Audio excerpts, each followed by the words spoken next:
Yuvasathi form fill আপের যারা বুঝতে পারছেন না তাদের জন্য আজকের এই ভিডিওটি সম্পূর্ণ দেখবেন। দেখলে অবশ্যই বুঝতে পারবেন। এখানে নিজের ফটো চিপকাতে হবে বা নিজের ফটো মারতে হবে, যার নামে এই ফর্মটি ফিল আপ হবে। এইখানে যে দেখছেন ছোট অক্ষরের রেজিস্ট্রেশন নাম্বার লেখা আছে, এই যে লেখা আছে দুয়ারে সরকার রেজিস্ট্রেশন নাম্বার। আধার কার্ড নিজের বিডিও অফিসে যাওয়ার পর বা দুয়ারে সরকার যাওয়ার পর আধার কার্ড দেওয়ার পর যে রেজিস্ট্রেশন নাম্বারটা ওনারা দিবেন সেটা ওনারা লিখে দিবেন এখানে। আর ফর্মটা ফিল আপ করার সময় সব কিন্তু ইংরেজি বড় অক্ষরে লিখতে হবে, ঠিক আছে? এবার যার নামে আধার কার্ড, যার নামে ফর্মটি ফিল আপ হবে তার আধার নাম্বার এখানে লিখতে হবে। নিচে ওনার নাম, যার নামে ফর্মটি ফিল আপ হচ্ছে, তারপর মোবাইল নাম্বার, এখানে মোবাইল নাম্বারটা লিখতে হবে। যেনার নামে ফর্মটি ফিল আপ হচ্ছে তেনার বাড়ির মোবাইল নাম্বার কিংবা নিজের মোবাইল নাম্বার। আর এই নম্বরটি যেন ব্যাংক অ্যাকাউন্টে লিঙ্ক থাকে। ইমেল আইডি থাকলে ইমেল আইডি দিবেন, না দিলেও চলবে। এবার আপনি কি মহিলা কি পুরুষ সেটি এখানে টিক চিহ্ন মারবেন। মহিলা হলে মহিলার ঘরে টিক চিহ্ন মারবেন, পুরুষ হলে পুরুষের ঘরে টিক চিহ্ন মারবেন। তারপর নিজের ডেট অফ বার্থ এখানে বসাতে হবে, নিজের ডেট অফ বার্থটা বসিয়ে দিবেন। তারপর নিজের বাবার নাম লিখবেন, নিজের মায়ের নাম লিখবেন। নিচে যদি আপনার বিয়ে হয়ে গিয়ে থাকে তাহলে স্বামী থাকলে স্বামীর নাম, যদি স্ত্রী হয় তাহলে স্ত্রীর নামটা এখানে লিখবেন। এবার ক্যাটাগরি, যে আপনি কোন শ্রেণীর সেটা এখানে দেখুন দেওয়া আছে। এসসি, এসটি, ওবিসি থাকলে টিক চিহ্ন দিবেন, ওবিসি থাকলে ওবিসি টিক চিহ্ন দিবেন, এবং ওবিসি রেজিস্ট্রেশন নম্বরটা, যেটা সার্টিফিকেটের যে নম্বর আছে সেই নম্বরটা এখানে লিখতে হবে, না লিখলেও চলবে। তারপর এখানে দেখুন লেখা আছে অবিবাহিত, বিধবা, বিবাহিত, বিচ্ছিন্ন। বিবাহিত হলে বিবাহিততে ক্লিক মানে টিক চিহ্ন মারবেন, আনম্যারিড হলে আনম্যারিডে টিক চিহ্ন করবেন। এবার এখানে লেখা আছে কন্ট্যাক্ট ডিটেলস, মানে নিজের ঠিকানা লিখতে হবে। বাড়ির নম্বর যদি জানেন তাহলে তো লিখবেন, না লিখলেও চলবে। ভিলেজ, নিজের গ্রামের নাম, নিজেদের পোস্ট অফিসের ঠিকানা, গ্রাম পঞ্চায়েত কোথায় তার ঠিকানা, ব্লক কোথায় সেই ব্লকটা এখানে, ব্লকের ঠিকানা এখানে লিখবেন। থানা কোথায় সেটা এখানে থানার জায়গায় লিখবেন। জেলা হুগলি, আমাদের যেমন হুগলি, আমরা হুগলি লিখেছিলাম, হুগলি। পিনকোড জানবেন, নিজেদের পিনকোড নিজেরা জানবেন, যে যার জেলার একটা পিনকোড থাকে। নিচে লেখা আছে ওয়েস্ট বেঙ্গল। তাহলে এই দিকটা পুরোপুরি বোঝা গেল। না বুঝতে পারলে আমাকে কমেন্ট করবেন, আমি অবশ্যই বুঝিয়ে দেওয়ার চেষ্টা করব।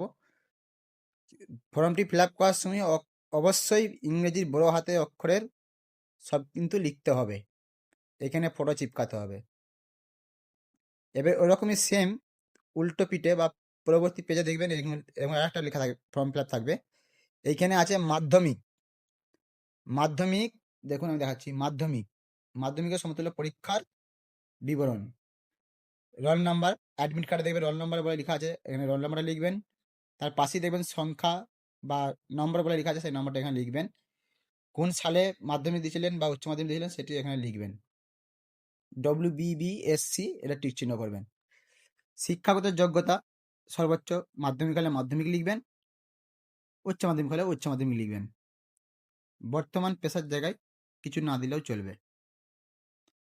এবারে ব্যাংক অ্যাকাউন্টের ডিটেলস যেন আধার কার্ড সাথে সংযুক্ত থাকে, মানে আধার কার্ড যেন লিঙ্ক থাকে। ব্যাংকের নাম, কোন ব্যাংকের অ্যাকাউন্ট দিচ্ছেন সেই ব্যাংকের নামটা এখানে লিখবেন। কোন জায়গায় ব্যাংকটি আছে বা কোন জায়গার ব্যাংক সেই ব্যাংকের ঠিকানা এখানে লিখবেন। দেখুন ব্যাংক অ্যাকাউন্ট নাম্বার লেখা আছে, এখানে ব্যাংক অ্যাকাউন্টের নাম্বারটা লিখবেন। নিচে দেখুন আইএফসি কোড বলে, ব্যাংকের প্রথম পেজে দেখবেন ব্যাংকের আইএফসি কোড লেখা আছে, সেই আইএফসি কোডটি এখানে লিখবেন।